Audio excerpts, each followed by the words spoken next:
Hello and welcome to Really Cool People, a podcast produced by Schweitzer Church. I'm your host, Jason Leininger. This is a place where we get to hear stories of really cool people.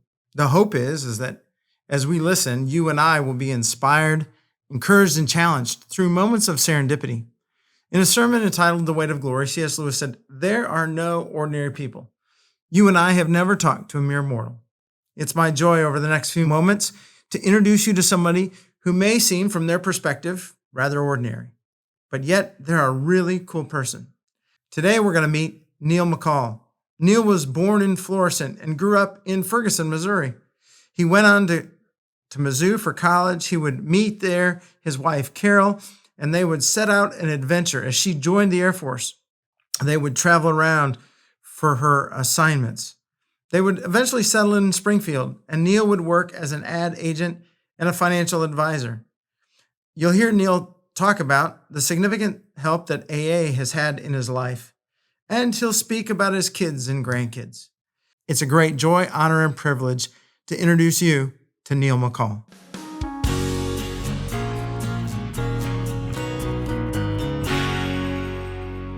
Well, today on Really Cool People, we are happy to have Neil McCall. Welcome, Neil. Hi.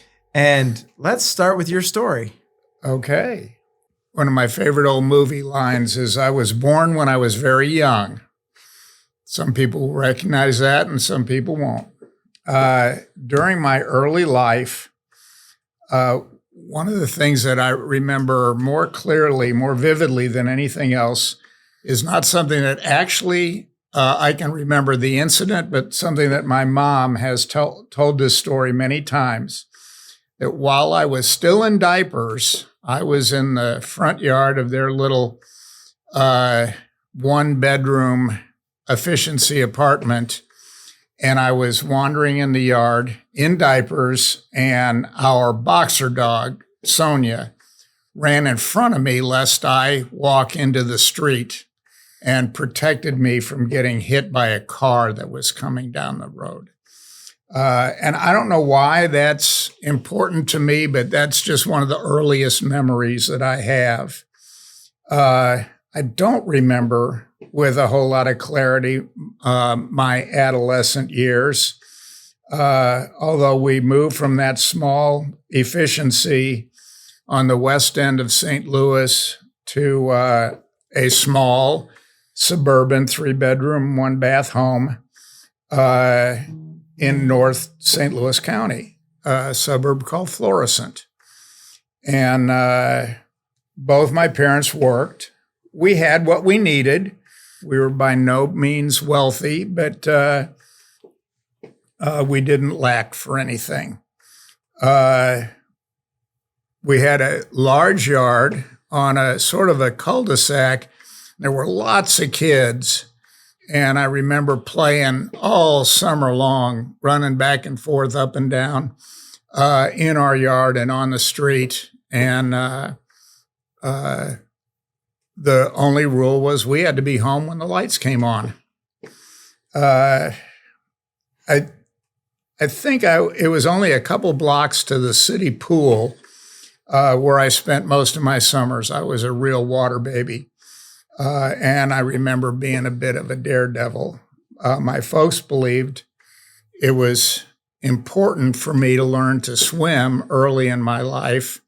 And so when I was about 3 or 4 years old, I took my first swimming lessons, and I saw those folks diving and jumping off the high board at the Florissant swimming pool. And I wanted to do that. And my folks let me. I still remember the pain of that belly flop, but it didn't keep me off the board either. I had a couple of bike and car accidents when I was a kid that were just scrapes, but they were caused by that devil may care, not watching what I'm doing, riding too fast, running stop signs, et cetera, et cetera. And so anyway, I survived all that with few trips to the hospital that I recall.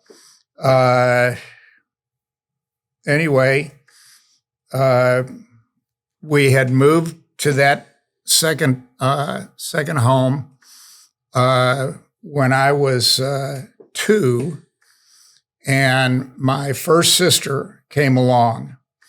Then Mom gave us another sister sibling when I was 4. It was a usual 50s upbringing. We went to church and Sunday school and vacation Bible school. And in fact, I went to a parochial Lutheran school. Several years later, my mom had a surprise baby, my younger brother, who's 10 years younger than I, and we had to move to a larger house. We were already full. And so we moved to Ferguson.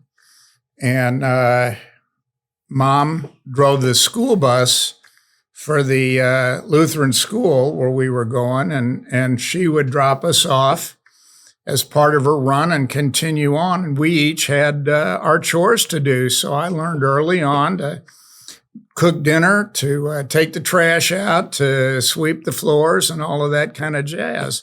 And it was not, there wasn't men's chores and girls' chores. There were, this is your week for sweeping the floor, Neil, or making dinner, as the case may be.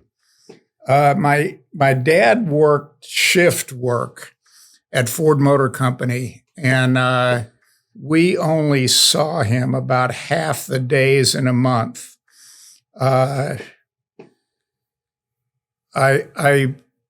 continued going to that Lutheran school until I was in about, I think it was 5th grade, and then I had a personality conflict with the principal and my teacher of that Lutheran school. And he, for whatever reason, did not like me, and I got many, many whacks on the bottom with a 3-foot hickory ruler hanging from an overhead light. I also got whacked on the behind with a baseball bat. And I think that probably wouldn't fly these days, but in those days, you didn't sue the school or the teacher. It just is what it is. And my parents realized what a problem this was, and they were afraid I was going to get kicked out of school. So that's when we moved to Zion Lutheran Church, and I finished out my elementary school there, got confirmed there, and then I decided I was full up with the parochial education, and I wanted to go to public school, and so I went to McCall High School. First to 1 year to Ferguson Junior High, which was effectively middle school at that time, and then on to McCall High School, which was a 3-year high school. It was actually the largest. I graduated from the second largest high school graduation class in the history of the state.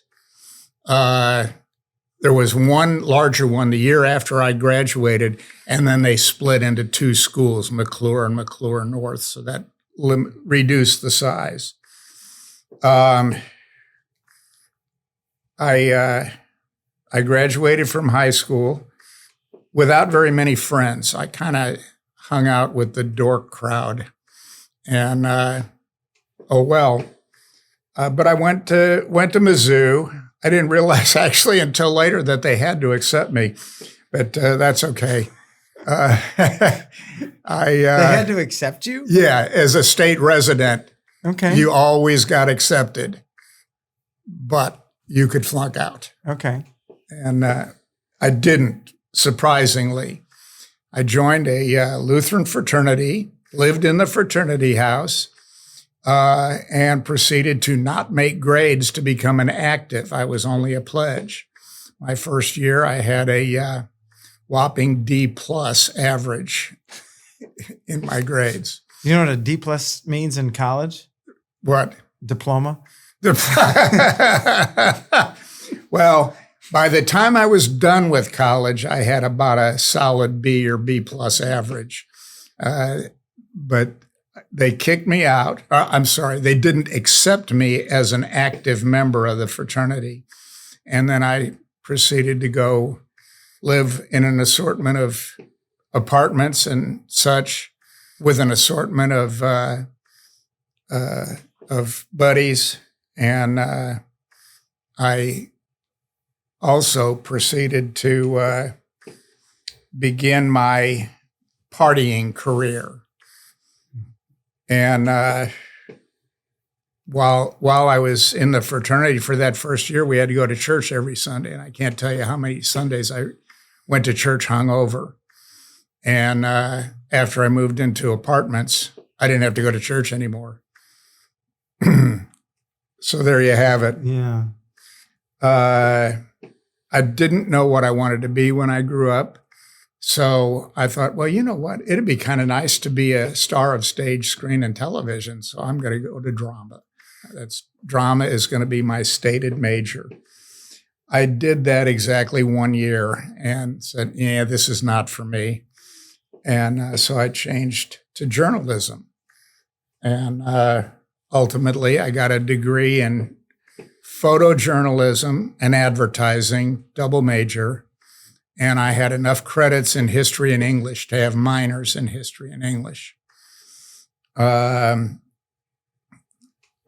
During college, I sat out for my first semester sophomore year because I was in mourning, and I had intended to join the Army. And it was because my girlfriend during high school had broken up with me the day I returned from my freshman year in college.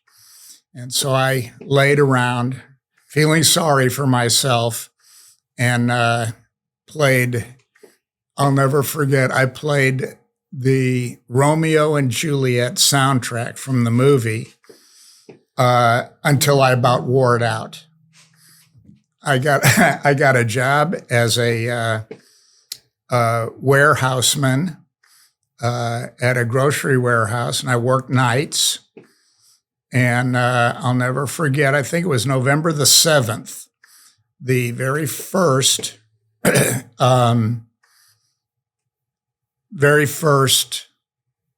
lottery for the draft was held, and I won.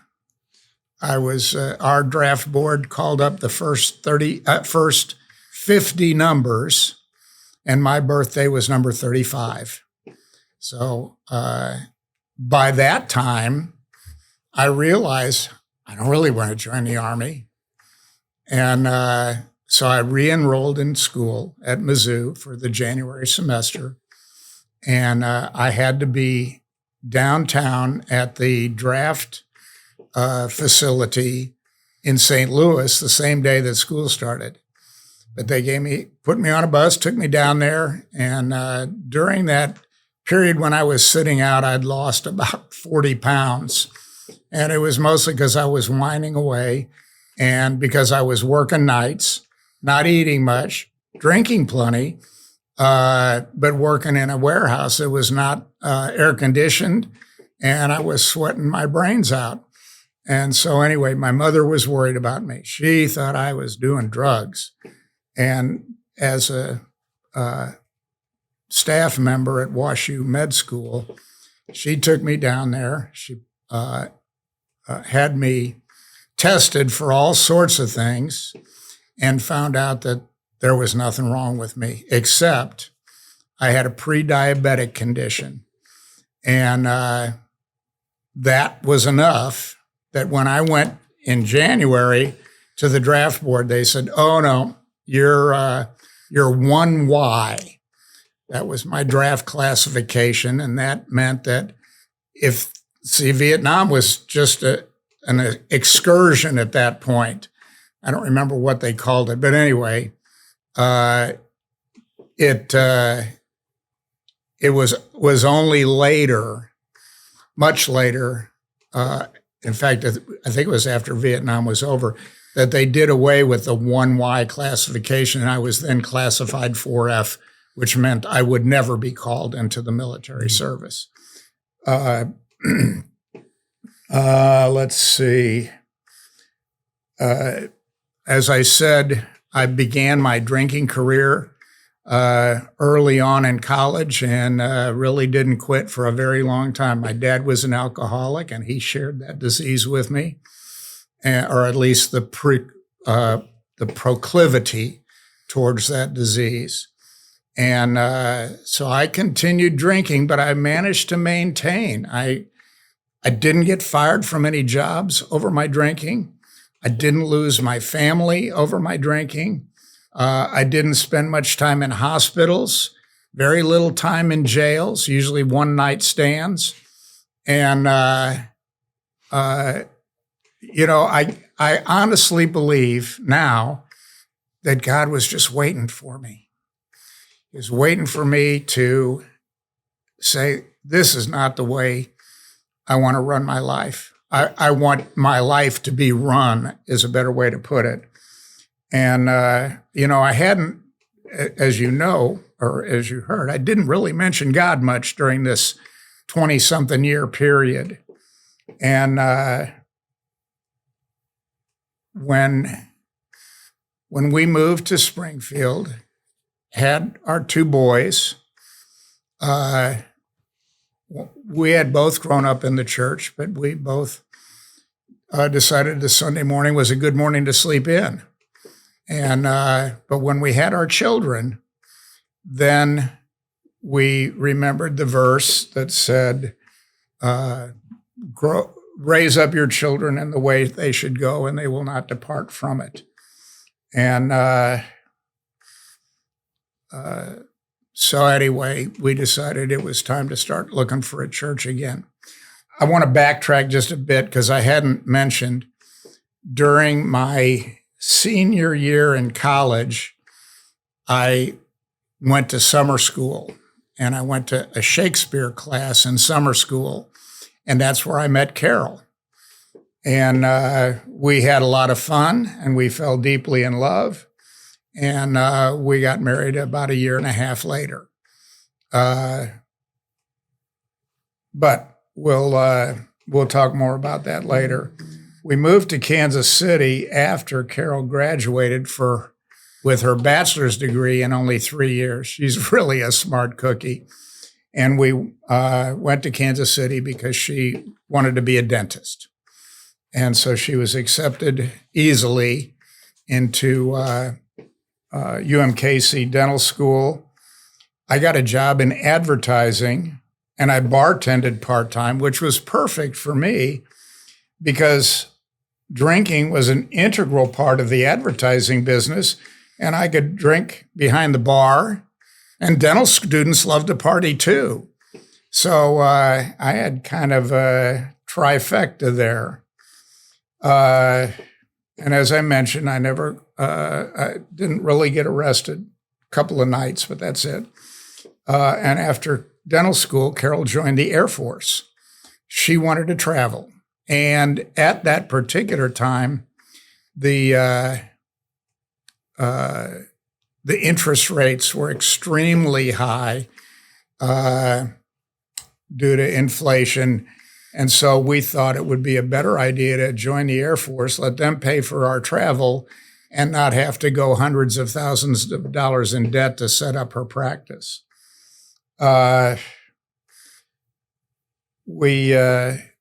She went first to Germany, then to Las Vegas. Then she was accepted into postdoctoral training at Tufts in Boston, spent 2 years there. And at that particular time, she only owed 2 years for 2 years of education, all expenses paid at Tufts University. And by the way, she was still getting her captain's salary during that whole time. So that was quite a deal we got from the government. After that, she was stationed in California, and once she'd paid those 2 years back, we decided that Springfield was where we wanted to settle down, and she opened her office. I still continued drinking on a pretty regular basis, and it got heavier and heavier. I was staying out more often, later and later, and I was driving impaired most days, if I'm honest about it. I was really in a rut, and I didn't know how to get out of it. During that roughly 15 years, we had our 2 boys, and I tried to be part of their lives, but really only if I could bring a cooler. And so I was coaching Little League baseball with a big drink of gin and tonic in my hand. Yeah, indeed. Anyway, sometime in the mid-'90s, as we were looking for churches, we found Schweitzer, and that's when we joined here. We kept doing that, and you know what? I'll never be able. Here's where I'm going to get teary. I'll never be able to thank her enough for giving me an ultimatum that said, we're going to make other arrangements, or you're going to get help. And there was no question in my mind what those other arrangements were going to be. And so that was what pushed me over the edge to go to a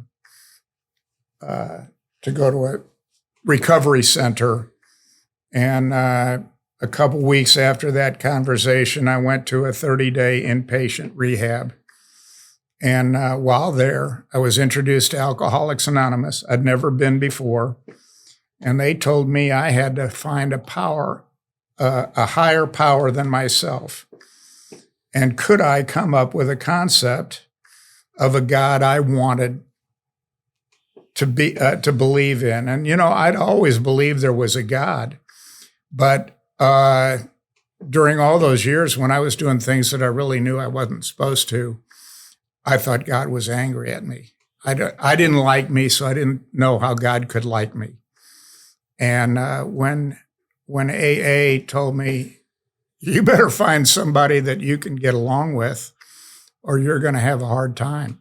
And so I went back to my early upbringing and said, you know what?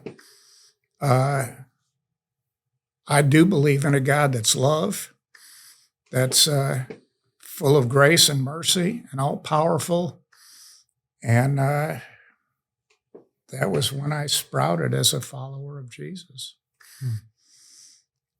My favorite painting is the one on the ceiling of the Sistine Chapel, where God is reaching over, stretching just as far as he can to try and almost meet Adam, and Adam's finger is kind of laying there, and he doesn't want to make any kind of effort to reach out to God. And that's who I was for the longest time. But God was waiting for me with his hand stretched out. All I needed to do was grab it. For so many years, I wanted an on-call God. When I'm in trouble, and I can't handle it myself. That's when I need you to take care of me, God. Mm-hmm. As a result of going to AA and trying to help others, practicing the principles of God first, others second, and me third, I'm in a happy and secure life. No matter what happens, and Jesus promised me we'll all have trouble and tribulations in our life, God is with us. He did not promise us a smooth ride, but he promised us a safe landing. We've all heard the quote from Romans, all things work together for good to those who love him. During the 20 plus years I've been sober, I've had a bunch of those bumpy spots. I went through a period of time when I was a financial advisor, and when the market really went south, and it was very painful for my clients and therefore painful with me. the crash of 2000 and the crash of 2007 and 8.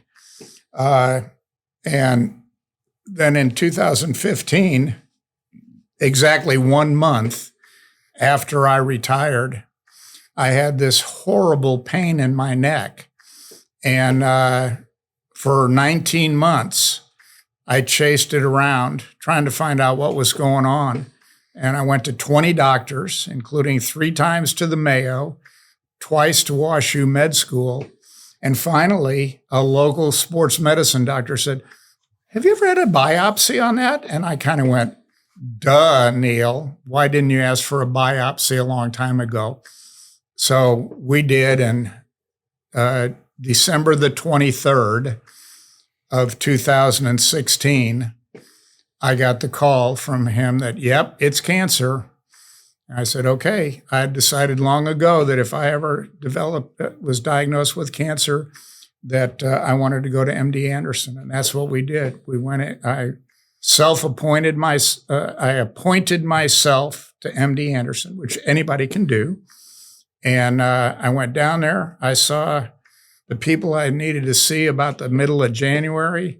And by the middle of February, I had a surgery that took 10 hours for 6 surgeons to get rid of this cancer that was growing on the nerves in my neck and on the muscle as well. We moved to Houston at that time, and I spent over 2 months there getting radiation and chemo, and God brought me through it. I'm now cancer-free in that area. So I give you that story again because God didn't promise us a smooth ride, but He's there to help us get through it. I've got some other health issues right now. I'm not going to go into any detail. I'm not that old yet.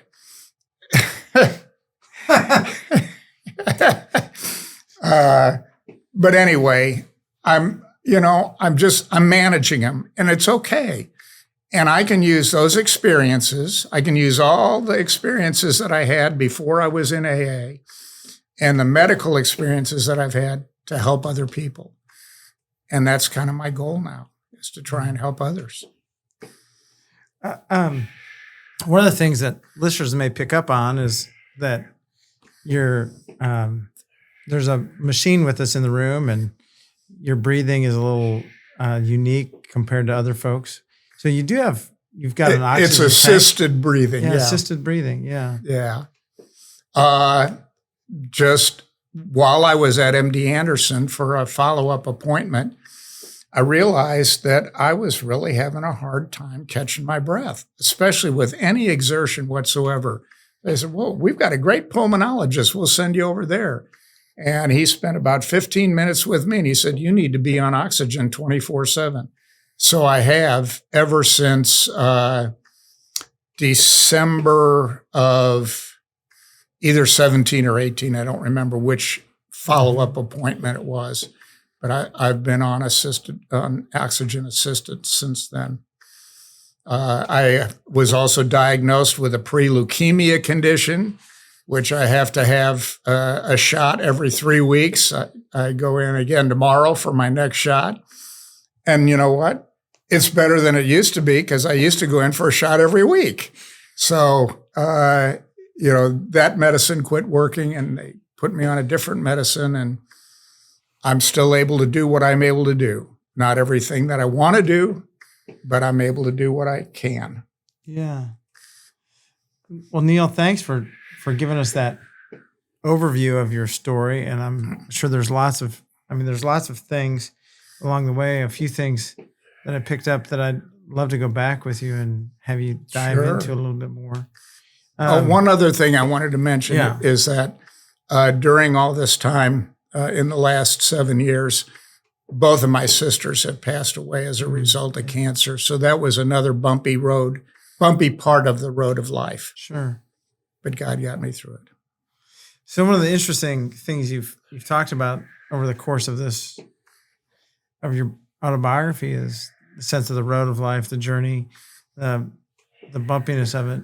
But you really start off with telling us a story about how you were in diapers, and your mom would tell this story. She must have told it often. You must have heard it quite often, about how your dog guarded you from that road and the car going fast down the road. And how do you think about all the things you've been through in life, and how does that story, it's one thing to hear it as an early one, but you've held on to it for so long. Yeah. So you must have endowed that with a sense of meaning or a sense of purpose or a sense of that's a story arc that your life will hang upon.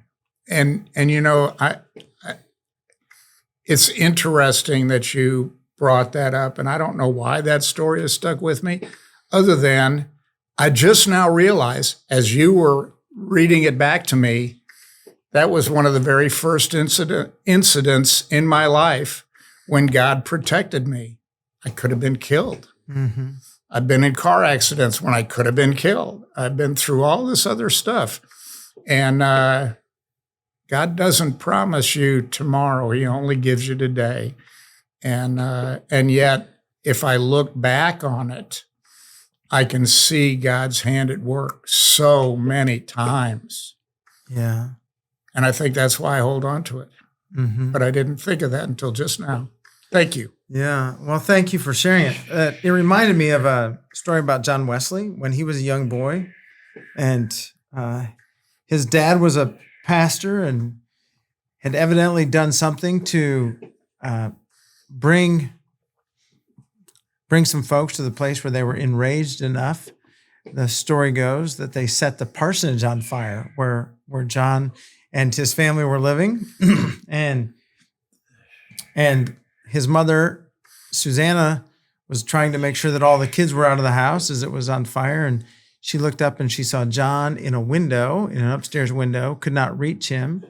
And the story goes that a couple of guys who were there watching, one of them got on the other's shoulders and they went to the window and reached John out. And then Susanna would say from then on that he was a brand plucked from the burning, a text from Ezekiel, meaning that God had something special for him to do in his life. Not understanding what that would look like, Susanna didn't, just knew that this was a prophetic picture in his life. And so as you talked about your dog protecting you from the car, it's like that's another incredible picture of God's provision and protection. Yeah. In our young days. You mentioned that you grew up in Florissant and then eventually graduated from high school in Ferguson. Those are a couple of towns that have been made famous in the last decade of time. Lots of folks in Missouri, way beyond Missouri, know the name Ferguson. What was that?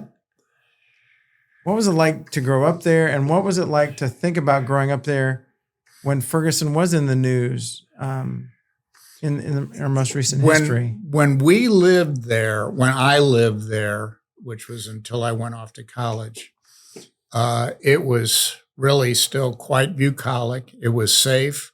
We rode our bicycles all over. We lived on the edge of a park, and it had a swimming pool in it. And so I spent lots and lots of time every summer in the swimming pool.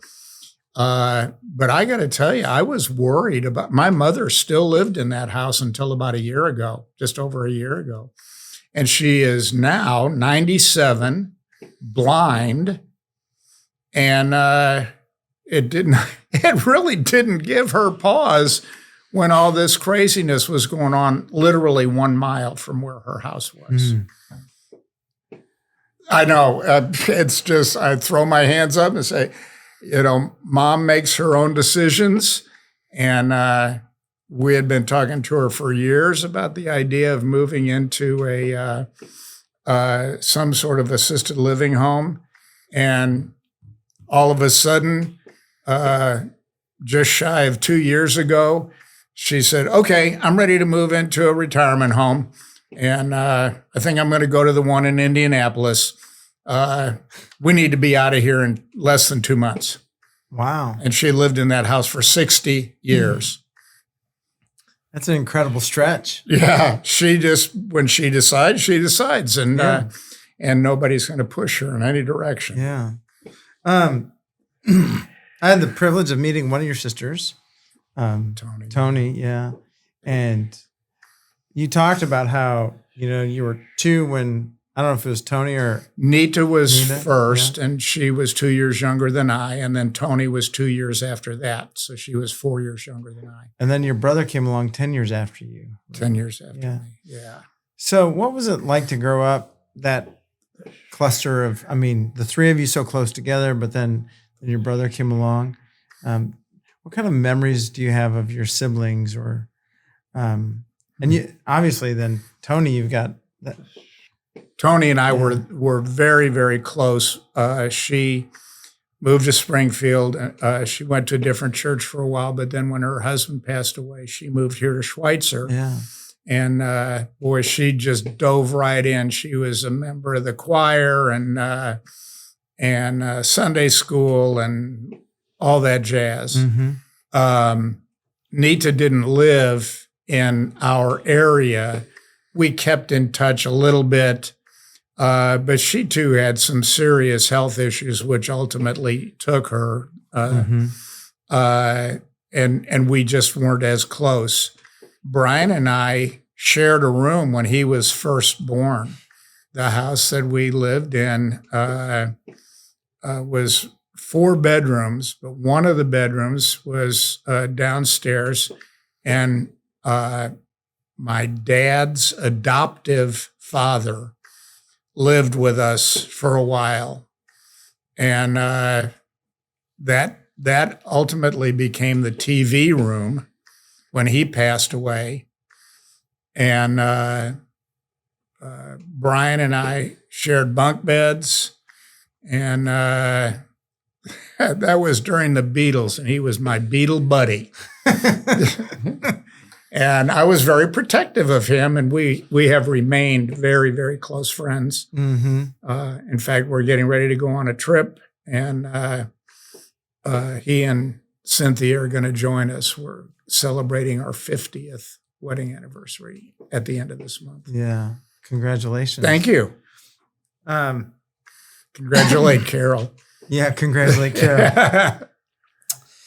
You mentioned there in the early days a couple different things, and I wonder if you could reflect on it. You mentioned that you graduated high school with not a bunch of friends, Right. and you hung out with the dorks, I think is the term you called. You also talked about how your dad worked shift work at Ford Motor, and you'd only see him about half the time. Right. And so that, maybe I'm reading it wrong, but it sounds a little bit like there was a distance in relationship or... Well, at that time, in addition to working shift work, and he had one of the most unusual work schedules I've ever seen. In a given month, he'd start with 6 days of days from 7 a.m. to 3 p.m., and then he'd have 1 day off. And then he'd have 6 days of afternoon from 3 until 7 at night, and he'd have 1 day off. And then he'd have graveyards from 7 p.m. to 7 a.m., and then he'd have 5 days off. But, during graveyard shift, we didn't see him because he was sleeping during the day, et cetera, et cetera. So it was not a normal schedule for our family, in addition to which he was still a practicing alcoholic. And so that alcoholism has a tendency to, it's a very selfish disease, and you're not really trying to be a family member. You're concerned about yourself and how you feel. And so, he'd stop by the Union Hall. He was a UAW member. He'd stop by the Union Hall and have beers for hours with his buddies after he got off work at 3:00 in the afternoon. So there were lots of times when we didn't see him for days and days on end. How do you think that impacted you? Well, I don't think I had a very close relationship with him. Once in a while, when he had his 5 days off, he'd take me fishing, although we did live next to a lake, so sometimes it was just walking 200 yards down to the lake. I'll never forget He took me fishing one time and we got skunked. Well, he didn't want my mom to think that we had gotten skunked, so we stopped at a fish store and bought a big old paddlefish, and he tried to convince Mom that we had caught that. So there you go. You just mentioned it. You didn't mention it before, but you said your dad's adopted father lived with you. Yeah, So he was adopted? he was. Yeah. His, I don't know that his biological mother knew for sure who his father was.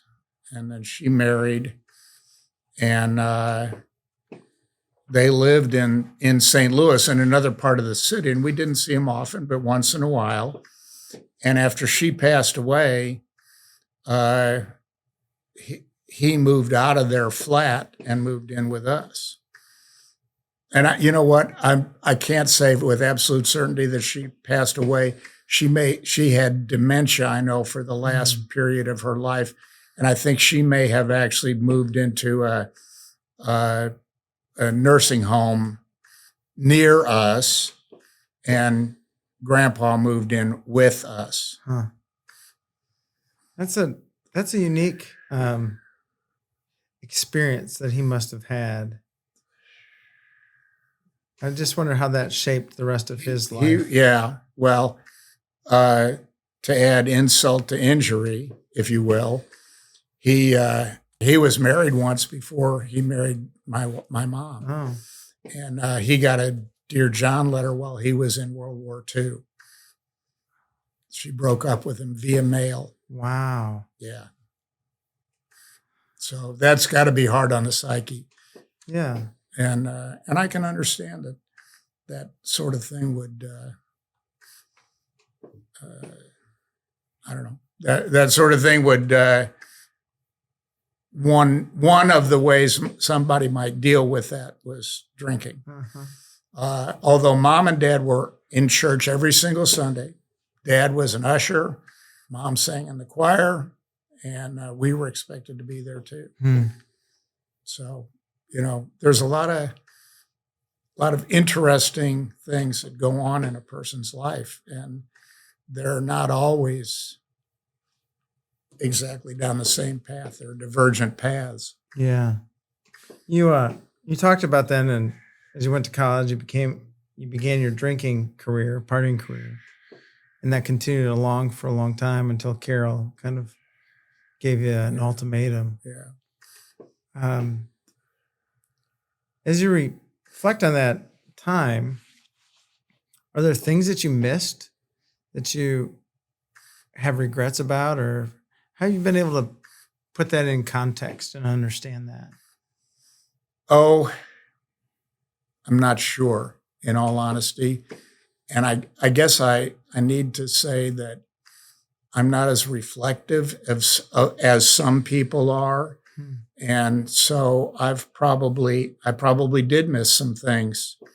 But on the other hand, I was a pretty high functioning alcoholic. So we did lots of stuff together, but it always had to include drinking. If we went on a trip, it was going to be someplace where they had after ski drinks, or drinks around the pool, or whatever it happened to be. I think I have packaged those experiences up. I visualize them as being wrapped in wrapping paper with bows, and I take them down off of the shelf and open them up to share with somebody else who's going through a similar issue, so that I can let them know that there's a way out. And so I don't really dwell on them very much. I just bring them out when they need to be brought out. Then, how has life changed after that experience? After you've I mean, if you organized your life around places where you could either have a cooler or that there would be a place to.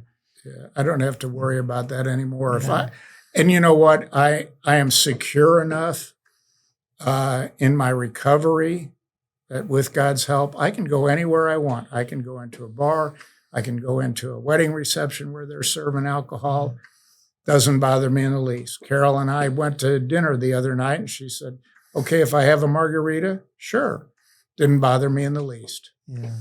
And about the only thing anymore that happens is once in a great while, I'll see an ad on TV or maybe on a billboard about this new alcoholic drink.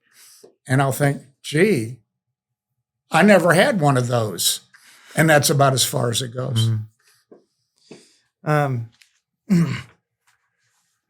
As you are in this stage of life where you described it as like one of your purposes now is to help others, and your sons are grown, but you've got some grandkids. I do. What are some things that you really look forward to that make you get up in the morning and get moving? And years ago, when I was still working, was when I got sober. I got sober in 2003 and worked until 2015. And so at the time when I got sober, it was suggested to me that I find some time to spend with my higher power each day, praying and meditating and asking for his guidance. And so while I was working, early on, that started out to be 10 or 15 minutes most days. mm-hmm. Now, I rarely miss a day when it's not 45 minutes or an hour of reading, praying, meditating, and trying to listen for God's guidance. Is God saying much of anything to you? Well, this morning I asked for his guidance on who could I help today and how did he want me to help him. It wasn't 5 minutes later that a member of our group called and say, "Hey, Neil, do you know anybody who could give me a ride this morning?" I said, "Yeah, I'll do that." So, I felt like that was God's guidance, and that was who he wanted me to help today. We laughed about it on the way to the meeting.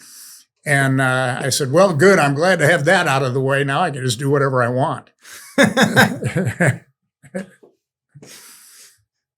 That's awesome. One of the other things you mentioned is you said it lots of times about how life can be bumpy. It can be a bumpy road. I recently read a note from my grandmother that she wrote to me about 20 some years ago. And she said, she imagined it as life being in a boat, and it can throw you into a lot of storms. A lot of storms come. Mm-hmm. But Jesus can see you through the storms. Yeah. And so as you were talking about that, it really provoked that. Well, and you've been through some storms and some bumps yourself. Life does have a way of bringing those to you. And I wonder I think maybe God allows those to happen to reinforce our trust in him. Not everybody sees it that way. Right. And I meet plenty of people who say God's mean to me. And I say, I hope you feel differently than that sometime in the future. I just whatever the Holy Spirit. I recently had a period, and I don't know if we want to share this on tape or not, but I recently had a period where I was going through whatever they call it, a valley part of life. And I think back on what I think it was Paul or maybe Peter said, I do things that I don't want to do, and I don't do things that I do want to do. And I had a spiritual dry spell, I guess is what some people have called it. And it wasn't very long, a few weeks, but it's like, is there really a God? It just seems I was I think part of it had to do with maybe part of my illness. There's a lot of times when I'm really fatigued. Mm-hmm. And I think sometimes those thoughts cross my mind at that type of time. But I prayed and said, God, help me through this. Help my unbelief, as one of those famous folks wrote. Mm-hmm.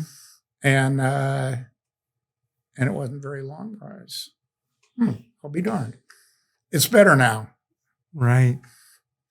And so God answers prayer all the time. Yeah. We just aren't always aware of the answers. Amen. Amen. Well, let's close out with a couple of quick, short questions, but fun things. Okay. Where do Neil and Carol love to go and visit and hang out? Carol especially likes to travel. It's becoming more challenging for me, but I don't think you could name a place that she wouldn't like to travel. As I mentioned, we're going on this trip at the end of the month for our 50th anniversary, and I surprised her with our second land and sea cruise trip to Alaska for this year. We try to go to Florida for a month or two every year. We've done that now for 4 or 5 years. I still want to go to the Far East. I've never been to China or Japan, and I think that would be really cool. I've been a lot of other places, and the northern part of Europe, like Denmark, Sweden, Norway, and I've never been to Ireland, and I would like to do all of those, but I have no idea how much traveling I'm going to be able to do, especially international traveling. We may be doing more car travel than we are flight travel in the future. Sure. What's your favorite sport? Baseball. And your favorite team? Cardinals. Okay. That's a pretty good team to have as your favorite. I'm sorry that hurt your feelings, given your background.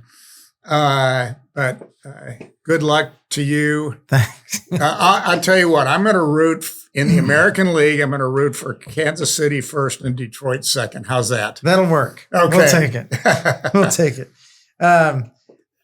Favorite movie? You quoted a movie earlier when we started, but you probably have other movies. Oh, goodness gracious. Favorite movie. We watch a lot of movies, and I'm trying to think of what would be considered a favorite. Oh, I just had one on the tip of my tongue. Let me come back to that. Okay. What do you like to dance to? I'm not a big dancer. No? Not really. Okay. But I tell you what, one of the questions that you had written is for the future. What would I like to do if nothing was any object? I would like to learn to play an instrument of some sort or another. I really do love music. But I guess maybe it's one of those things I'd really like to want to spend the time to learn to play an instrument. Yes. Yeah. That's good. That's great. You were a financial advisor for a while. You got any hot stock tips? Mm-hmm. Put your money in this month and next month and the month after, and sooner or later, you're going to have a nice little pot. Princess Bride is my favorite movie. I've probably seen that one more than any other movie. That's a great movie. I love that movie. Yeah. That's a great place to close, too. That's a beautiful movie. If you haven't seen it, go watch The Princess Bride. It's a great time. Couldn't agree more. Yeah. Neil, thank you so much. Thank you so much for inviting me. Wow. Yeah. What a blessing. What a blessing. I'm thrilled with the story that you've told us. And thanks for sharing your heart and your life. You bet. Thank you for inviting me. And I hope it helps somebody. It will. Okay. Thanks. Well, a big thank you to Neil for sharing his story. In listening to Neil, I hope that you found yourself inspired, encouraged, challenged, and that you begin to behold the really cool people around you. The Really Cool People podcast is produced by Schweitzer Church, Springfield, Missouri. Taylor Likes is the executive producer and editor, and I'm your host, Jason Leininger. You can help us by liking, reviewing, and sharing this podcast. Until next time, stay cool.